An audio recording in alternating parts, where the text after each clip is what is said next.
are right here in these streets, while some of us are struggling not to cry, and some of us are struggling not to riot, while we look at you as a dangerous enemy officer.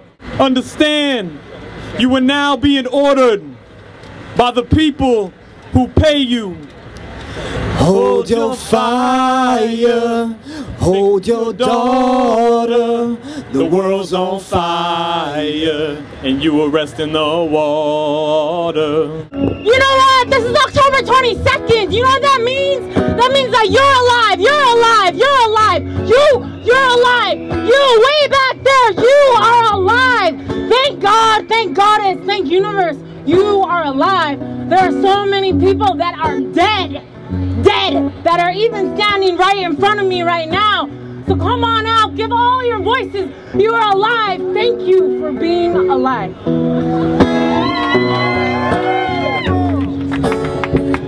Every day, in every minority community, people are being killed by the army of occupation, and the mass media does not carry it. We must show that we understand the use of arms in self-defense. And it brings back memories of the day that they knocked on my door and said Anthony was killed. It hurts me deeply to hear that. And you know, I want to support every family. Every time they come, every time I hear that someone has been died by the hands of police brutality, I want to go so bad and support those families and hug them and tell them how much, you know, I'm in pain and I know about their pain. Everybody,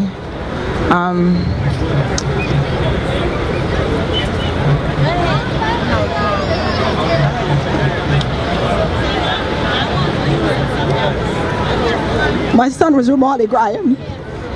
He was 18 years old.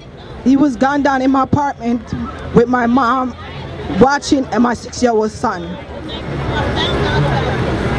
Richard Hayes is the officer that murdered my son. He was charged with manslaughter 1 and manslaughter 2, which I don't think that's appropriate when you burst into somebody's house talking about that you thought they have a gun and murder them. And at the end of this day, they still can't produce a gun. My son is dead. I can't say, I want to go home and hug my son. He may be going home to his family, hugging his daughter or his son, telling he loved them or whatever the case might be. I can't do that. Yes, we got an indictment. Yes, we got charged. But I'm not satisfied with that until this man go to jail and do time for what he did to my family. And also these cops that getting away with murder, they need to go to prison. Kelly and Bloomberg, you full of shit, and it's time for you to stop backing these goddamn cops. You need to stop backing them when they do something wrong. Hand them over. Let them do time. Let them stop killing innocent people. We are up here fighting every day. It took 5 months for us to get an indictment for this man, and we had to fight hard. There's days when it's just 3 of us in front of Robert Johnson's office standing up begging for justice. We get an indictment and charge. That is not justice. We need to see this officer go to jail. There were 3 officers in my apartment when my son was dead, and only 1 was charged. They assaulted my mom. They took my mom to the prison and held her for 7 hours. 7 hours. They murdered my son for 4 days. I didn't know where my son's body was. And then Bloomberg turned around and talked about it was a struggle, and next day he came back and said it was no struggle. They show a tape of an officer running, talk about that's my son, and it was not my son because unknown to them, they didn't know it was video camera on my house taping what was going on. And that's why we got that indictment, because if it wasn't for that, this kid would have been, this shooter would just put underneath the rug, and we wouldn't be standing here today.